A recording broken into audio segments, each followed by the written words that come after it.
Hey everyone, welcome to another episode of Open Mics. This is episode 8. It's been a little while, but glad to have our very own Adam Luevano for this episode. How you doing, Adam? I'm doing well on this fine Saturday rainy morning. Yes. Jonathan, how are you? It's been a while also. It has been a while. It's for anyone who's just listening to this stuff. It's been what, 2 whole semesters since we recorded our last podcast, so we're now kind of on the downward slope Yeah. of mics. I think we probably all have a little bit of senioritis going on. We're ready to graduate. Yeah.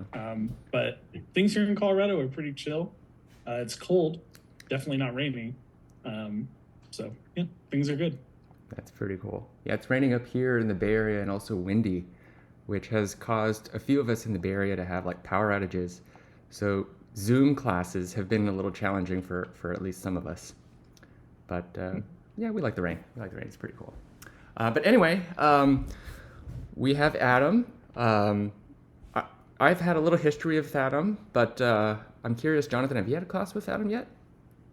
I am having my first class with Adam this semester. Great. We're taking security operations together. It's a brand new class. And I am actually really enjoying the class. I think it's my favorite class in Mike's. I suggested to the administration to make it a required class. I like it so much. Yeah, you were totally geeking out in that class, and I love it. Yeah. What do you think about security operations, Adam? I really like it. I really like it. It kind of takes, in a good way, some of the mystery out of what people actually do from a day-to-day perspective, right? Even just doing that, reverse engineering of the malware it's just absolutely incredible because, you don't really understand in a lot of ways for the most people. It's just like, how do I figure out what this is? How do I react to it, right? So being able to do that reverse engineering was really helpful. I heard that this is, especially for a first class, it's a very much a favorite. So I'm a little bummed I didn't get a chance to take the class, but maybe I can get it as part of the Mics for Life, and maybe even check out some of the homework that you guys are doing. That reverse engineering thing sounds really fun. Oh yeah, you got it. Yeah. I think it actually will make a really good Mics for Life class. The async is really, really, really solid for the class. There's been a few classes where I feel like the async kind of like touches the surface level and then you get into really deep discussions. Mm-hmm. And I think the async for this class is probably one of the best that our programs had to offer. So yeah, it will make a great Mics for Life class. That's awesome. Well, maybe let's start with learning a little bit more about Adam, and then we can go back to the school discussion. So, Adam, a few of us know a little bit about you, but why don't you tell us a little bit about what you do, why you joined Mike's, and we're curious to learn more. Yeah, you bet. I'm currently married. I live in Southern California. I'm from the great state of Texas, where I was born free. That's awesome. And I actually made it out here to SoCal on a job. So, what I currently do now is I've just recently started a role at a director level for what we call a Microsoft Azure Platform Services offering lead. So, my purview in this role is really to oversee things from the perspective of how we're implementing and delivering value to our customers from an Azure perspective. But my special spin on it is being able to, in essence, bridge the gap between, let's say, some of my infrastructure folks who predominantly don't have as much security experience.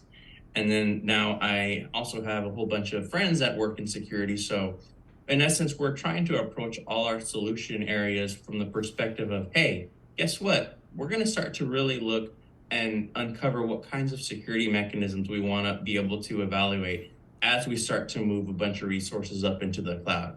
Because from a landscape perspective, I think that's what most businesses, individuals really care about. They want to move to the cloud, but there's a lot of uncertainty about how you get there and how you secure the cloud. So that's primarily why I'm there. It's very cool. And So, if you were to go all the way back, right, and really date myself, I mean, the way I started into technology was kind of a fluke. hmm I used to work at a law firm, and that's all I'll say about law firms, really, right? And I thought at one point I wanted to be an attorney, and I ended up. It was the Great Recession, right, 2008, and I remember getting laid off from a job I had just started, and I was devastated. So I went out and did a whole bunch of volunteering in Dallas, Texas. It's called Hunger Busters, Hmm. where you go out and you feed and you give, in essence, food to a lot of the different kinds of homeless encampments and areas, right? And this one person was like, "Hey, you like computers?" And I was like, "Sure, I like to game a lot, right?" And they're like, "How about you try some of this stuff out?" And it just so happened I started off with a very small project doing like application testing, and hmm then it moved full on into what we have today, where I've done a lot of infrastructure, and now my major passion is security. You, That's really cool. Yeah, it was a really Um, cool experience. so what led you to Mike's? What made you decide to, like, how did it show up on your radar, and what made you decide to apply and accept? Right. It's a really good question because I've always been incredibly intrigued in, how hackers work and, white hats and black hats. And I had gone to a whole bunch of different kinds of conferences and had a relatively decent amount of exposure to the security field working at Rubrik, which is a data protection company.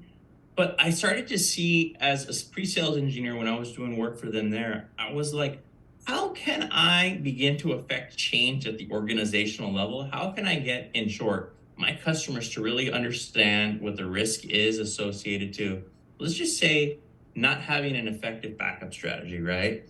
Especially with the ransomware variants of today, that's a huge critical component. But like, I felt like there was a major gap for a lot of organizations, and people just didn't get it. And I started to realize that it's because I lacked the skills and the institutional knowledge around how security is actually driven. And I was able to do is I was able to start to map some of those different kinds of security challenges to business processes, right? And unfortunately, most of in the economics and in the world of today, most organizations are very reactive to different types of events. Well, started to look at things. I was like, you know what? There's always compelling events when an organization wants to buy something, right? hmm And how can you provide value there? Well, those are really the critical components. So when you want to be able to convince people, especially business leaders and government officials and you name it, when you want to convince them that there's something that's worthwhile, you first have to recognize that, you know what, you're going to help out with profits and revenue, right? That's always critical to any business. But the other part is you really want to get a hold and understand what the risk is. And if you can reduce that risk, and if you can combine profits and revenue with risk reduction, then all of a sudden we're really cooking with fire, with gas here, right? yeah. So that's really kind of where it started to take off. And then once I uncovered more security stuff, I was like, oh my God, this is the best thing that ever happened in my life.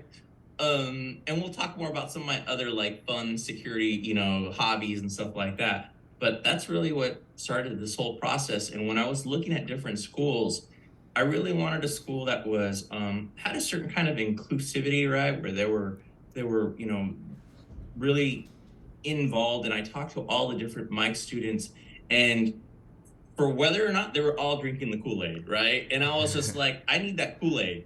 So I ended up trying out, and I applied to a whole bunch of different schools, but really Berkeley was the one that stood out just because it seemed like it had the most comprehensive approach to cybersecurity. I just didn't want to understand how to do security operations. I wanted to understand risk as well, right? And I also wanted to understand how cryptography works. So that's pretty much why I picked it. The short answer, I know. I think if I boiled it down, there's an element of credibility. You wanted credibility for your Absolutely. customers, and then if you're going to choose a school, you want one that gives you the most credibility, but also like classes, which I know we're going to talk about in a second, you wanted those to be very meaningful for you. So maybe on that, we were just talking about security operations. We're in semester 4. What classes have you taken, and tell us a little bit about maybe why you chose it, what you like most about any particular class? Absolutely, yeah. Honestly, I wish I could take all the classes. That's how I feel, right? Yeah. And it's just like, it's so you have to kind of pick and choose based on where you might perceive yourself to be starting to specialize out in security. Um, at my current role, I serve more within an advisory leadership role. Don't get me wrong, I geek out all the time at home, right? But that's not really what the business or organizations are asking me of me lately. But my point is like there were some classes that I thought were absolutely fundamental to being able to understand how things work. And a lot of people, I really like risk. The risk management course. Um, it was a very interesting course because you started to understand how you could use Monte Carlo simulations, how you could actually use this from a true quantitative approach of how to understand risk, and then understanding all the various inputs that you have. And what I've noticed out there in the world, right, is when we make assumptions about different types of threats and risk, we're making some kind of, not we, I shouldn't say we, but most organizations are making some kind of qualitative analysis, right? Where they're like, well, I think that's important right now, and I think that's important. And oftentimes, if we look, and with a lot of the reading that I've done at Berkeley, it's we have these biases, and we're sometimes making choices about things that probably don't matter, or we're probably missing things that really do matter. So I'm always wanting to try to understand where I'm going from a strategic perspective, not only within business and personal life. So I really wanted to understand the risks.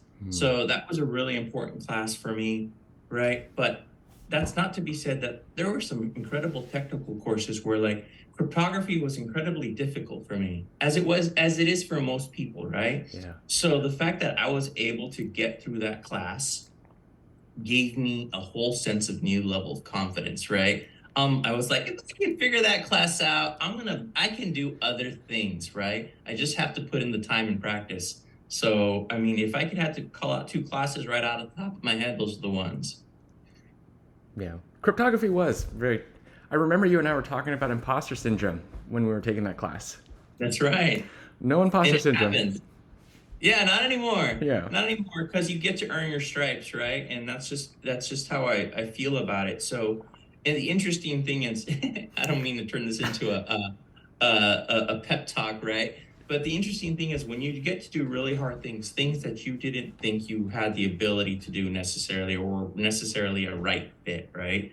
And you get past those different types of obstacles, you start to go, okay, what can I do? Right? Like, Yeah. certain things that you had completely written off, you start to do, right? So, and for me, I started to look at things, well, you know what? Maybe I want to potentially provide some level of input and influence in the realm of the government or the fifth domain.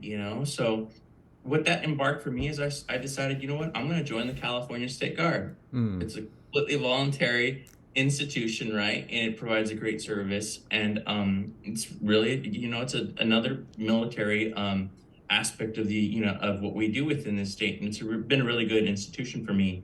So I started to say, I need to learn more, and I need to learn about all the risk and all the security, right? Because oftentimes I'm always thinking about digital security and cybersecurity, but there's also very much a physical security component to cybersecurity, right?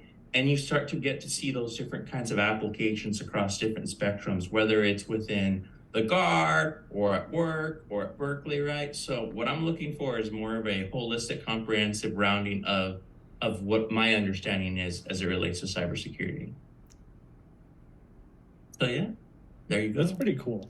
I feel like I felt that same growth in myself too, right? The difference between at the beginning, like, oh man, how am I going to make it through this? This is like supposed to be one of the most rigorous programs you can do. To now we're on the flip side. I'm like, man, I want to get first place in the final challenge, right? Like I want to do it. And I can do it. I'm convinced I can do it. Mm-hmm. So I'm convinced you can do it too. I'm convinced Yeah. it'll be you. I'm not kidding. I've seen your passion for a lot of this stuff, and I know you're gonna kill it. Yeah, I I second that appreciate one. that. Thanks. So I guess expanding on that a little bit, what like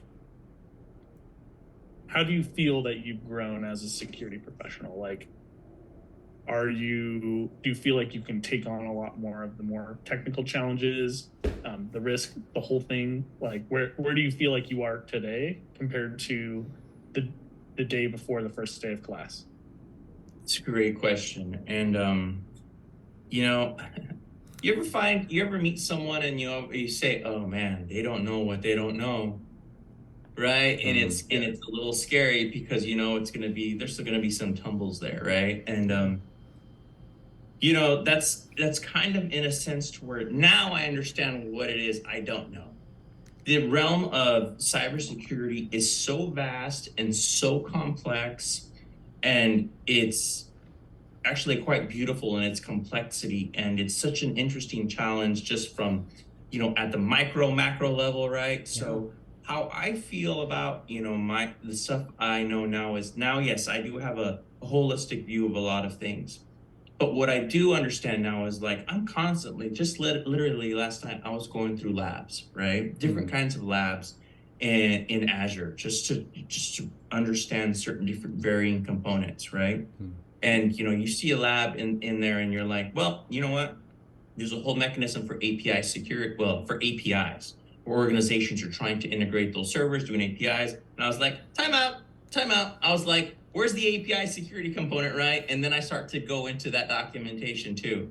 And it's really about, I think so much about, education in its sense is allowing you to understand and at the very least know how to ask the right questions, right? And know where to go for the right information. So there's certain things that I feel like I've learned a whole ton about, right? Whether it's risk or OSINT, right? Open source, intelligence. And that's been a really nice passion of mine, right? So there's all these little areas in which I want to spend so much time to, whether it's privacy, whatever the case is I know that at this point is there will be different fields that I have not had as much exposure to, but I do have a confidence moving forward that regardless of the subject, I still have the efficacy and the aptitude and the desire, right, to go and learn about those different kinds of things because there's always tools that are coming out, and we don't really know how to leverage them until we start to play with them. Yeah. So on that note, Adam, what would you tell someone or advice would you give someone getting into or wanting to get into cybersecurity? Hey, I want to get into cybersecurity. I don't know where my entrance is, or what about I don't know how to grow within my cybersecurity role into Sure. like a role that you currently have, like a leadership role. Sure. Could you talk a little bit about that? Yeah, absolutely. So, I don't make the assumption that everyone wants to. I try not to, right? But of course, I'm not in here in my little universe sometimes where I assume everyone wants to be an executive, a CISO, a CTO, right? And honestly, that's not for everyone, and I can completely understand, right? Some people want to be working with hands-on on the tech, and I have those moments too where I was like, I don't want to be in another meeting, guys. I just want to play in my lab, right? But my point is like I think there's a couple of things for people, regardless of what their skill sets are and what their background is there's a couple different kinds of principles that I'd like to adhere to, which is more of a growth mindset, right? Where I see things and I'm like, you know what? I don't know about that, but it's yet, right? And the idea is that I can go and investigate. So when someone comes to me and says, hey, I want to be in cybersecurity, and I get that all the time, right? And I'm like, really? Okay. I get excited because I'm like, well, I go, let's first start off with some basic stuff. Let's see what your level of interest is. So I encourage people to start looking at different kinds of certifications, right? whether it's a CISSP, right, or a CISA, or maybe it's some kind of understanding and learning about some framework, or even just some little component of, let's say you want to understand how spam works, right? Mm. Or how the dark web works, right? Caution everyone, I'm going to give everyone a caution. There's some things you should be aware of when you get onto the dark web. But the idea is that find a subject that interests you, and if it holds your attention, figure out. And honestly, GPT is great for this. Go in there and ask them, "Hey, how do I become this? What are the typical growth plans for someone in this kind of position?" And you're going to find all kinds of fun, interesting information that you didn't even know or consider. So my encouragement is do your research, find a topic that really interests you, and then go to conferences, or there's different kinds of forums out there where you can start to engage with people that want to do ethical hacking, or that want to be, in that sphere of good influence, right? And it's one of those things that I say, and I'll know for all of us who have done research within cybersecurity, Yep. just remember what your ethics are, right?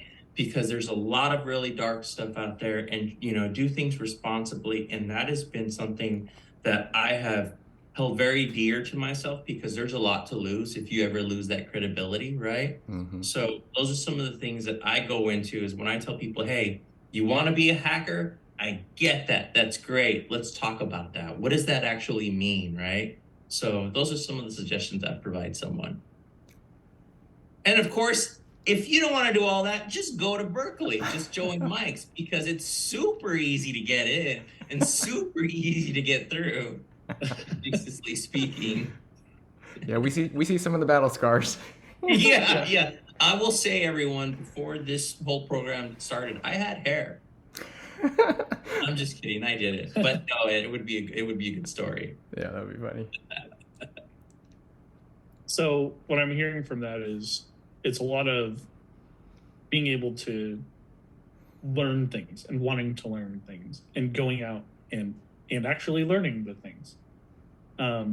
So I know a lot of people, myself included, do a lot of that with the lab. So you've alluded to a couple times your lab. So what sort of stuff is in your lab? What does your lab look like? Yes. What do you learn from your lab? Yes. It's an interesting one. It's my labs have been in varying degrees based on what I'm trying to learn, right? Years ago, more of my labs were very much focused on network components, perhaps switches, right? And me trying to configure switches because I wanted to understand, the OSI model, and I wanted to go under and understand all these different components. And I'm one of those people that, for me to understand something, I like to understand something, all of it, right? At least from a comprehensive point of view. So, back in the day that changed, but now, surprisingly, most of my stuff is it's on a hypervisor of some sort, right? Or I've put up workloads in the cloud. And the reason is because I don't generally run a lot of resources. It's not running constantly. Most of my use case, or my research, is application specific, right? It's more around the areas of programming and integrating various different tools. And the truth is, it's a lot of the things I tend to go back into is OSINT, right? Just because privacy and the level of information that is out there in the dark web or on the internet, just in general, it's not only is it spooky, but you can find all kinds of different kinds of applications for it. What is my risk profile, right? What is a company's risk profile? What kind of information is out there? What kind of, for example, if we had some really smart account executives or sales reps out there, they would learn this stuff and they would completely OSINT all their different executives that they're trying to send to. This guy really likes golf, right? Or this guy likes to go to this specific restaurant all the time. Literally, you can find all kinds of social engineering aspects about how the world operates and the people operate around you. And there's something incredibly enticing about that, right? So understanding what different kinds of threat actors can do is really something that I need to understand the capabilities of my so-called enemy, right? So I do a lot of that, and I try to understand, okay, how do they do this? Well, what mechanisms are they using this kind of browser for? So a lot of my stuff is, at layer 7, very application specific. So not to mention, I live in West Hollywood. I'm not in Texas anymore. There's no room for a switch or for a whole bunch of hardware and fans cooling a room. Like literally my dog might pee on it, you know what I mean, which has happened before in my life. So I'm just like, so most of my stuff is up in the cloud or like literally on some small hypervisor. Good question. I'd have to say, I'm taking web app security with Jania. Hmm. Love the class. Port Swigger Yeah, gives a lot of good labs, very similar to Hack the Box, but you're using the Burp Suite tool. very cool. Yep. Yeah, Yep, I've definitely seen a lot of documentation around that. yeah. And then it's funny, right? When you use it, and that's the kind of stuff I'm talking about, right? It's just like when really it comes down to a desire to learn technology. If that's your thing, you're just going to be drawn to it. You just are. You just got to find your niche. Yeah. Well, we got to take a second for Jonathan. We can't see what's behind Adam. We can only assume those are not servers, but Yeah, it's we some see kind of some. data center back there.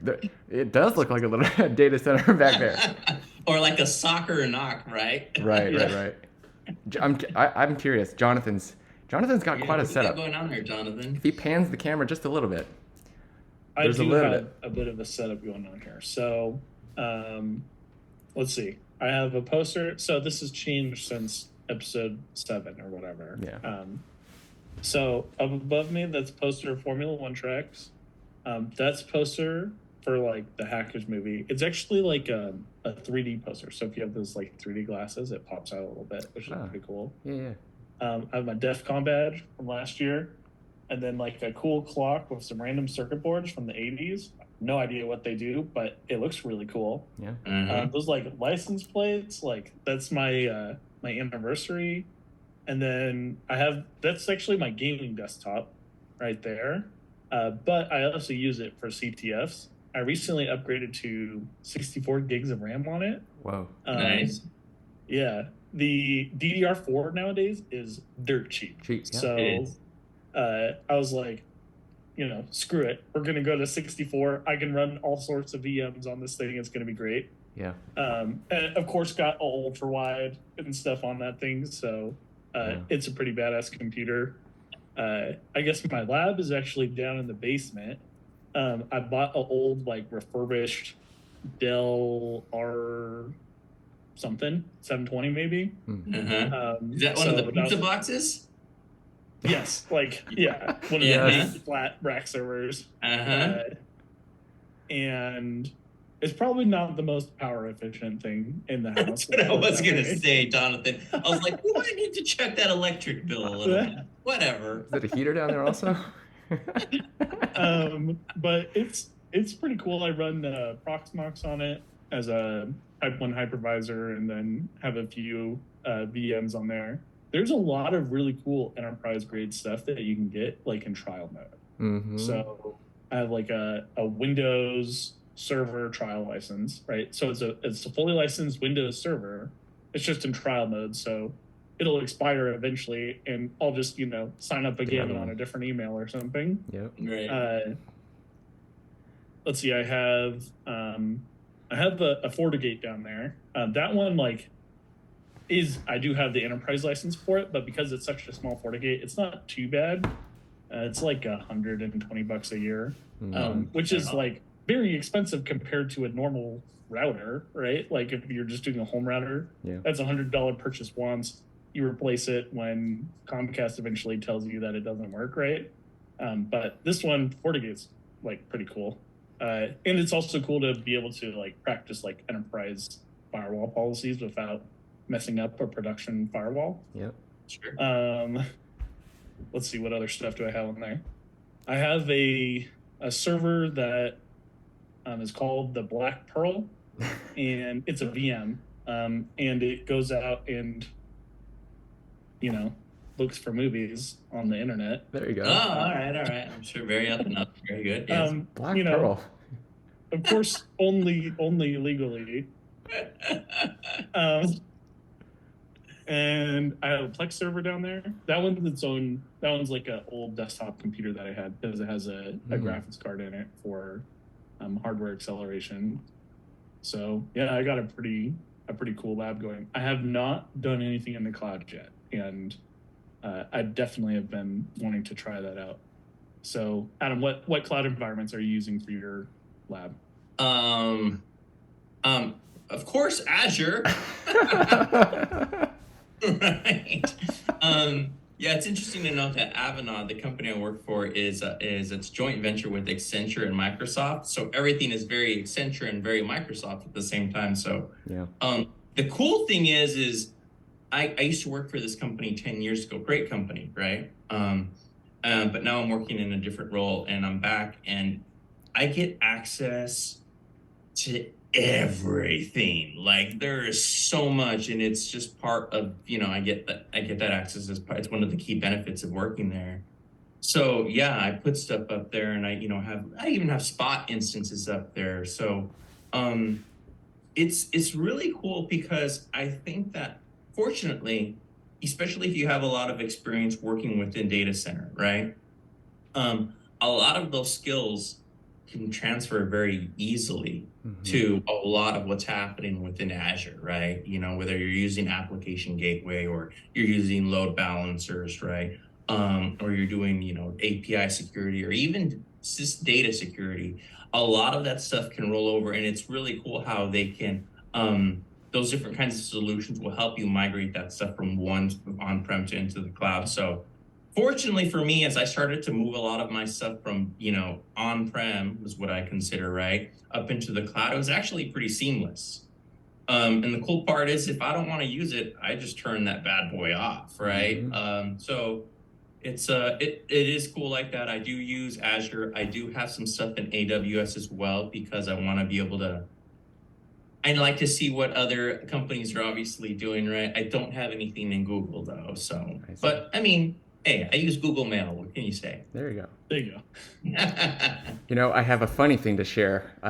If you get started with cloud, of course, you got to make sure you understand all the technicalities. But one thing to really understand is billing. Yes. Make sure you understand your billing.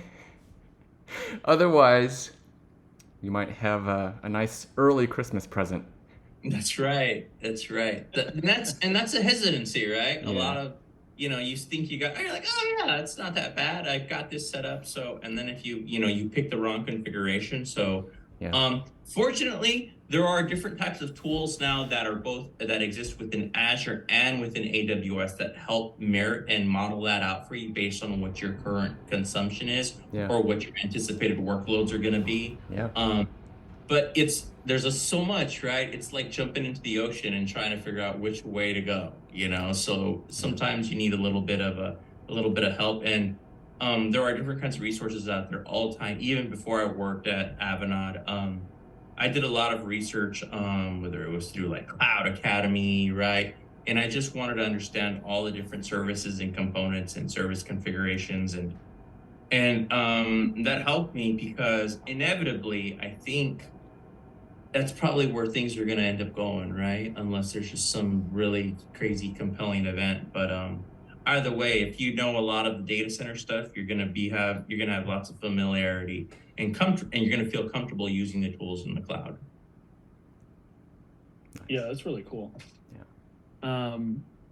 I got a question for you, Jason. So, now that we're on the downward slope of mics, kind of the same question I asked Adam. Do you feel like you are a much more knowledgeable person today than you were the day before the first day of class? And then kind of building on that, I know that you were really passionate with IAM stuff. Are you still there? Are you still really passionate about IAM stuff, or is there other areas of security you want to explore? Oh boy, tough question. Totally feel the same way as Adam. A lot of the program is very enlightening. I think, frankly speaking, there's a lot of classes in my undergraduate that I was like, okay, I get that this is part of the requirement, but only some of the classes were the ones that I was really looking forward to in undergraduate. Every single class in this program is one that I've been looking forward to and had a base level of expectations that, even for some classes, just far surpassed. Really, really enjoyed it. Learned a lot from it. And like Adam, the more you know, at least for me, the more I know, the more questions I have. So, like, in essence, the more I feel like I know, the less I'm knowing, because that ocean's getting a lot bigger. But yeah, certainly focused a lot on IAM. There's a new field of IAM that I'm really excited about. It's self-sovereign identity. It's it's the next layer beyond passwordless, and it basically is building digital trust across the internet, not just the face value passwordless. I'm not sure if we were in the same class for 200. If we were all in the same class for 200 with Booth, I talked about passwordless. Yeah. But anyway, very excited about a very new field that is not quite talked a lot about, but maybe we'll explore a lot more. And it was only because of the foundational classes here that drove me further into that direction.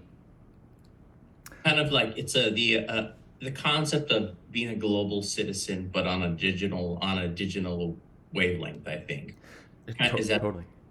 Yeah, I get that completely. And that's and those are some of the other things that we talk about, right? Oftentimes we get so, bogged down. I don't want to say bogged down because that's a negative word. We get so wrapped up in a lot of the different technical components. Yeah. What this program has really forced me to ask myself is like, well, how do you feel about certain levels of governance, right? Like, how do you feel that most of the world's data flows through the United States, right? How is that fair? Is that equitable, right? And then you start thinking about other kinds of components on how it is we do attribution and the anonymity behind it, and we're just having a pretty good discussion in my fifth domain class last week on really, people.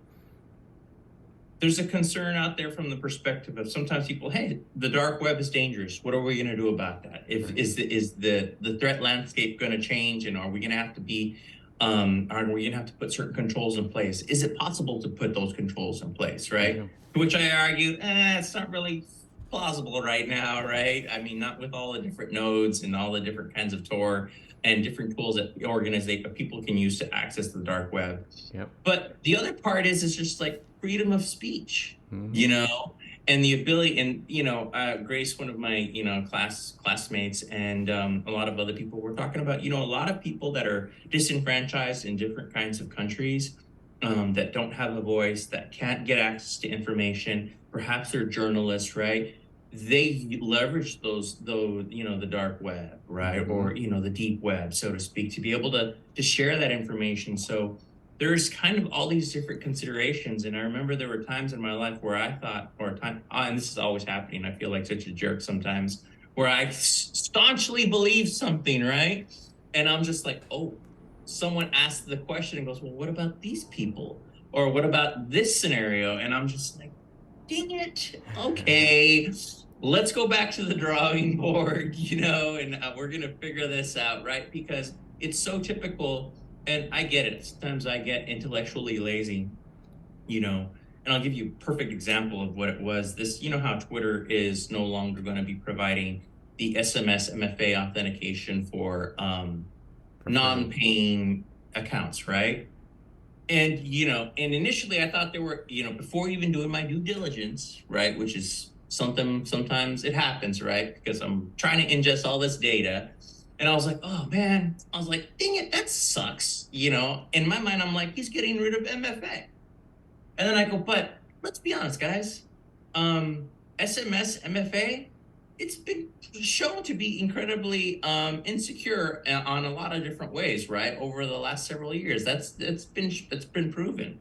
Now, I'm not there to understand or try to interpret the business decisions, and I don't have all that context that whatever Twitter's doing and Elon is doing. But Smitha, you guys know Smitha, one of our, she was there and she goes, well, there's a lot of costs associated to doing SMS as part of MFA because you have to send all those texts out and those numbers. And then I was like, oh, That's an interesting component too. And I was like, what happens if this starts to motivate people to start using authenticator apps instead? Mm-hmm. That's a win. Yeah. That's a better scenario than anything else, right? But of course, there's pros and cons and different variables you want to consider. But those are the kinds of things that have made me have to rethink and challenge myself and go, maybe I just don't have an opinion on this yet because I don't have enough data. I think that's very true about a lot of things. Meaning, when you're more enlightened, things that give a normal reaction, like the knee-jerk reaction, like, oh, turning off Mm-hmm. MMA is bad. You can do SIM swapping because that's one of the Of common course. attack vectors for SMS, but then that Mhm. can force stronger authenticator methods. You sometimes you don't quite see that whole journey all the way. It's kind of this narrow view, and I think it just happens, and it's because this domain is pretty complex, and it's bound to happen due to that complexity. But I actually have to ask because Jonathan, we should round out Yes. that question. Um, Jonathan puts a lot into this program. Curious, day before and currently, how do you feel? And tell us about your journey so far, impressions so far. Honestly, this has been an incredible journey for me. Uh, I might have talked about it in earlier episodes, but Yeah. kind of before Mike's, I was entirely self-taught with cybersecurity, Yeah. and I you get a sense, and it's a correct sense when you're self-taught, that you are missing a lot of things, right? There's only so much that YouTube has on it about security, and it can get you the basics, right? You can get the CompTIA Security Plus Sure. level of knowledge from Yeah. YouTube just fine. Yeah. But getting into like the deep knowledge, it is hard, and I have really benefited from having, our incredible instruction and all that stuff here at Mike's. Yeah. There have been, I'd say it's every single semester. I have learned at least some things that I'm like, I'm implementing this at my job tomorrow. Mm-hmm. And I would say security operations is a big one. Pretty much every single week of the class has been like that for me because I work in security operations. So Yeah. pretty much everything that we do there is incredibly relevant to what I do at work. And so it's like, and that only deepens the knowledge for me, right? Yeah. I get to learn it in class. The homework is relevant. And then I get to go apply it in real life. And I can feel that I am a way stronger technology professional today than I was the day before class started. So, Sure. yeah, this has been a super cool journey, and it's not even over yet. So, Yeah. yeah, it's been great. Cheers to that one. Yeah, I got to echo that, Jonathan, because you're right. The time to value here, or just with any knowledge, really, right? But specifically within education for me is, there's a complaint out there that oftentimes people that in academia, they go out there and they study and they theorize and they learn. And sometimes people will say, oh, well, they don't really know what they don't do it they don't put, the practice isn't there, right? And that's not the case at Mike's because we're all professionals, right? We're all working in different areas of cybersecurity or technology. So you're right. Like there would be days, and I'll give you an example. When Log4j came out, right? Yeah. Of course, everyone remembers that. And I had all these organizations scrambling. I was at the time I was working at Rubrik, and they were all scrambling to figure out, for whatever reasons, they didn't know what the level of their vulnerability was, right? Because they hadn't patch management wasn't done right. They didn't understand where those vulnerabilities were sitting. And at the time, well, not at the time, Rubrik has the capability of actually scanning all the backups for different types of sensitive data. And I was like, why don't we put some of the binaries into one of our rules, for one of those customer engagements? And I was like, now what I want you to do, rubric appliances. I want you to scan literally all the different types of backups we're taking. And this gives me, in essence, an asset inventory of all my critical workloads. And I want you to tell me where these types of vulnerabilities exist. And they're like, that's not what we normally use it for. And I was like, I know, but we can totally use that same thing, right? So it's that bridging that, like, when people say, oh, I need a scan for sensitive data. Well, sensitive data can be whatever you want it to be, right? But you have to go and be able to make that connection. And I really think that had I not had the exposure I did at Mike's, or even with my other team members, I would have been like, oh yeah, that sucks. Yeah.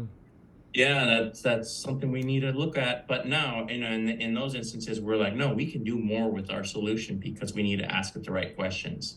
So context is key. Context is key. Pushing deeper, which is very difficult.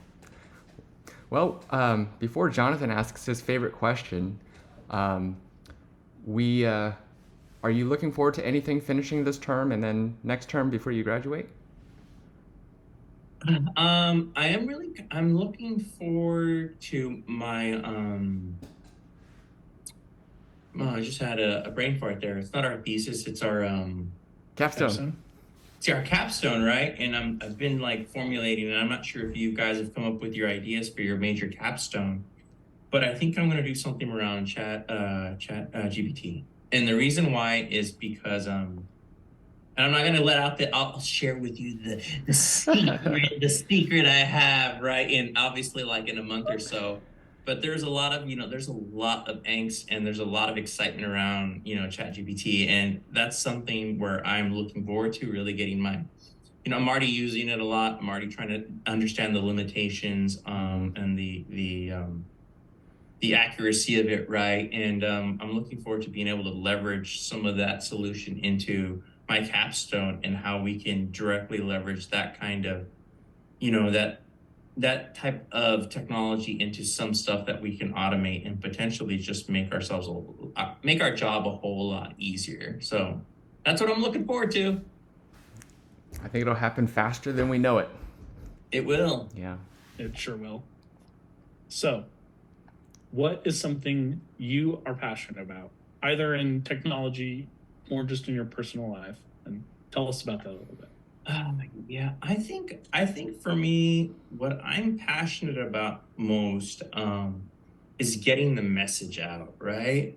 I don't want to assume the role of ambassador, so to speak. I am the ambassador of all cybersecurity. No, but what I end up going is I interact with a lot of really, really smart people professionally and on a academic level. But there's a gap. And I think there's this old concept and this old assumption that somehow development and progress is stifled by security, right? And I'm trying to erase that gap, and I'm trying to say, no, we can do these things better, right? And that's really where I'm looking at how we can map controls while still providing security, while still providing efficiencies and productivity. And how do we do that, right? It's just like there's all these different use cases among existing technologies that we are all using out there, whether it's on-prem or in the cloud.